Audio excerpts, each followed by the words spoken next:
رات کی قسم جب وہ چھا جائے اور دن کی قسم جب وہ روشن ہو جائے، اور اس ذات کی قسم جس نے نر اور مادہ پیدا کیے کہ تم لوگوں کی کوشش طرح طرح کی ہے۔ سو جس نے اللہ کے رستے میں مال دیا اور پرہیزگاری کی اور بہترین بات یعنی کلمہ توحید کو سچ جانا، تو اس کو ہم آسان طریقے کی توفیق دیں گے، اور جس نے بخل کیا اور بے پرواہ بنا رہا اور بہترین بات کو جھوٹ سمجھا، تو ہم اسے رفتہ رفتہ سختی میں پہنچا دیں گے، اور جب وہ دوزخ کے گڑھے میں گرے گا تو اس کا مال اس کے کچھ بھی کام نہ آئے گا۔ یقیناً راہ دکھا دینا ہمارا ذمہ ہے، اور بے شک آخرت اور دنیا ہماری ہی ملکیت ہیں۔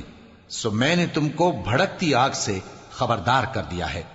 اس میں وہی داخل ہوگا جو بڑا بدبخت ہے، جس نے جھٹلایا اور منہ پھیرا، اور جو بڑا پرہیزگار ہے وہ اس سے